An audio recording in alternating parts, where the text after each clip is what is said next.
Good morning, I'm Hannah White and this is WMRT this morning, live from Hamilton Harbour on the penultimate day of the Argo Group Gold Cup.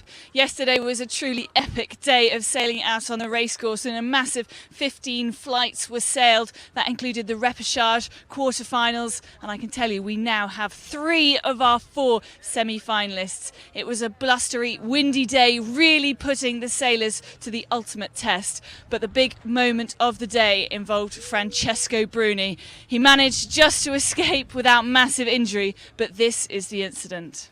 Bruni went.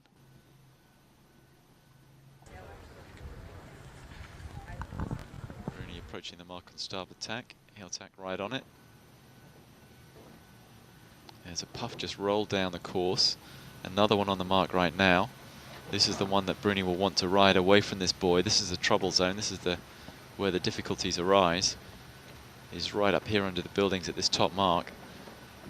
They've pushed it back as far as they can from the dead air from the buildings. Someone's overboard. Oh my goodness, that is Bruni that's overboard. Bruni's over the side.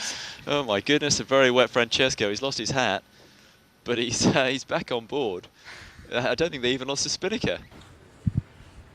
So the good news is that Francesco Bruni, after a short break, is okay and was sailing again yesterday afternoon. But looking back at yesterday's sailing, we started off with a repechage. In the repechage, there was a 3-way tie with 3 sailors all on 4 points. They ended up off in a sail-off. That was Bjorn Hansen, Johnny Berntsen, and one other person who I can't remember at the moment, but it ended up with Bjorn Hansen going home. Francesco Bruni was the last sailor. So Johnny Berntsen and Francesco Bruni went into the quarterfinals. 3 of those quarterfinals ended up being finished.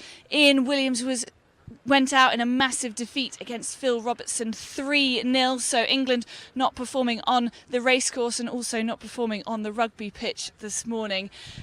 So Phil Robertson is one of our first semi-finalists. Torvar Mirsky then had a fantastic race against Jesper Radek, ended up 3-0. He now goes into the semi-finals as well. Another match against Richard and Bruni. It was Bruni who obviously had that incident. They're now on 2-1. Bruni on 2, Richard on 1. They've actually both won 2 races each, but Richard docked 1 point for an incident and a collision in the pre-start. And then the final quarter-finalist pairing, Stefan Lindberg against Johnny Berntsen of Sweden, defeated the Finnish sailor Stefan Lindberg 3-1, so he also goes through to the semi-finals. But this morning here, we don't start off with our final quarter-final pairings. We don't decide who goes through of Bruni and Richard. We're going into a pro-am this morning. So we have 2 of our sailors here who won't be going any further in this competition. Ian Williams and Bjorn Hansen are going to join me now, guys. Do you want to come? 1 each side. Ian, I'm going to start with you. Not a great day for you, not a great day for the England rugby team either. No, I didn't get up this morning to watch it. It was pretty early here, but yeah, real shame on the rugby pitch, but also for us yesterday. Disappointed not to have progressed through to the semi-finals. We felt confident going in, but Phil certainly was sailing, just had a better feel for the boat, I think, in the very shifty, gusty conditions. Just seemed to be able to keep his boat going a little faster than us at the crucial moment. So all credit to him. Good job. I mean, you really were the one to fear in this competition, and I'm sure you won't mind me saying, I'm sure you're already aware, there are a few pretty relieved people that you've gone out in the quarterfinals. Yeah, for sure. We were in a strong position coming into it. You know, if we'd gone on and done well, then we would have been in a great position, of course, going into Monsoon Cup. But as it is, we'll be pretty close, I think, to Francesco and Torvar, depending obviously on how into that regatta. I suspect we'll have to beat them both at the regatta. But you know, we've been in that position before, and we've come through before, so hopefully we can do that again. I mean, Phil was very much backing the left yesterday, and you seemed to think the right was going to pay, and it didn't time and time again. Yeah, I think we didn't have a very clear idea about which side we wanted. We started to the left twice, and then gave that side away at different situations in the race. But I didn't feel like it was the shifts were the critical thing. It was actually that Phil was just able to have a little bit more boat speed, which just gave him the options. He was more able to choose the side he wanted at the time that he wanted it, and and really that was the critical thing, I think. I mean, Phil was 2-0 up. He then had an incident with his forestay and had to go and swap boats. We thought that may be the turning point, and actually it would give you an opportunity to sort of refocus and come back and and get some points back on the board. But it didn't happen for you. Well, that's right. We felt the same. We improved a lot between actually race 2 and race 3. We struggled for the feel of the boat this regatta. I think coming straight from a catamaran regatta to here, the boats are very, very different. We struggled for the feel. We made a big improvement between those races, and I wouldn't say that the whole thing was luck. Phil sailed very well, but that third race is probably where we got our worst bit of luck when we were sailing a little bit better. So that's our own fault for going 2-0 down in the first place. And as I say, all credit to Phil. He sailed very well. He had a good feel for the shifts. He sailed the boat fast, and he deserved to win. But still very much in the game, and you've got the 5 to 8 sail-offs later. But before we go into that, we've got the Pro-Am obviously this morning, and you're going to be sailing with your sponsors here at this event, Argo Group. Yeah, Argo Group are our sponsors for the event, and also the title sponsors. They've actually, Mark Watson's gallantly given up the space to some clients of his, Munich Re, so we're going to be sailing with them. And hopefully we can go and redeem ourselves a little bit. Okay, Ian, well, best of luck this morning. We will see you fighting, I'm sure, at the Monsoon Cup in Malaysia. Now, Bjorn Hansen, another unfortunate situation for you. You went into the sail-off against Bruni and Berntsen. Not easy guys to sail, and you got the third pick, so you ended up only having one opportunity, and it didn't come good for you. No, it didn't, but well, that's life in sailing. I mean, we feel that a couple of weeks ago in St. Moritz, maybe we were a little bit lucky sneaking through to the quarterfinals, and this week we really felt that we sailed better. Maybe we had 2 races during the week that we didn't do so good, but still, looking back at the whole week, we're pretty happy with the way we sailed, but of course not with the result.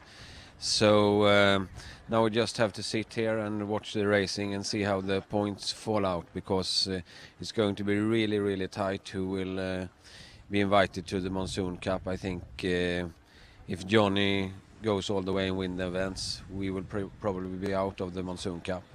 Yeah, it's going to be really tough. I mean, that's going to be a massive blow for you if you don't go to Malaysia. You're not a tour card holder, but you fought to be at a lot of these events. You've done well. You had a win in Korea, and not going to Monsoon Cup would be a disaster really for you guys. Yeah, definitely. I mean, especially when it will come down to the average point that you get for the non-happening Denmark event. And about that event we couldn't do anything, so it feels a little bit that wouldn't feel really good, but still it's a long way to go for these guys, so we will be a little bit nervous here ashore today, I think. Okay, and what does that mean for next year? Obviously your plan is to try and get a tour card for next year and be on the circuit. Not going to Malaysia, do you think that'll have an impact?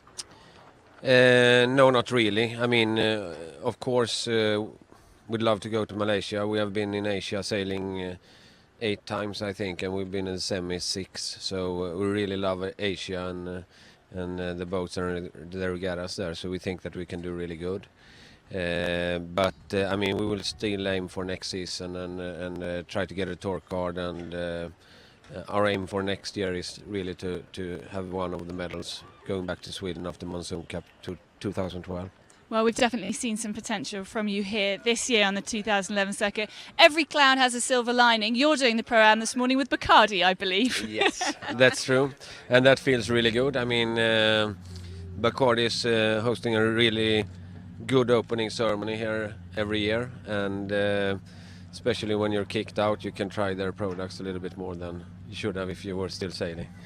Okay, well, Bjorn, you enjoy the Bacardi products. We all certainly hope to see you in Malaysia, one of our favourite teams here on the 2011 World Match Racing Tour. But of course, we have seen it is extremely tight. We will decide later, we will see later who out of Francesco Bruni and Mathieu Richard makes it through to that final semi-final spot. So the only way to find out is to join us here later. We'll be live with you from 1 o'clock. But of course, every race counts, and this is It's simple. Win one race at a time. 12 teams, 100 races, one winner. A race lasts 20 minutes, but a win only takes a fraction. Be one move, 1 inch, everything or nothing. To win takes courage, skill, passion and determination. This is not a game of chance or of luck. Read the elements, feel each inclination of your boat, choose your angle, make your move, win a race. No winners guaranteed, odds mean nothing. It's simple, win one race at a time.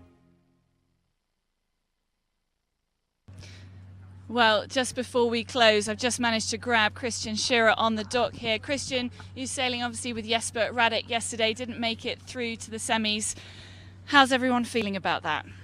Pretty disappointed. We're even more with we lost 3-0 and we didn't really feel that well. We were in the races all right, but we couldn't really get a grab on it. So Torva went through, and now we'll have to see to get the best ranking between 5th and 8th today. Yeah, I mean, it was a big blow for you, and I really thought that Jesper seemed to be in a really good place mentally. I thought you guys were going to go all the way here. Well, that's what the feeling we had, but yesterday showed that it was different, and pretty much anything can happen out here. And I think Torva did a really nice job with these boys, and they well deserved their win. Okay, all right, Christian, thank you very much. Well, I'll let you get back to your coffee. As I said earlier, we will be back with you with live coverage between 1 and 3 o'clock today for the semi-finals. That's local time, UTC -4. So drop us a note on Facebook, get in touch via Twitter, and do join us with the coverage later. If not, I'll be back this evening with you with WMRT Today.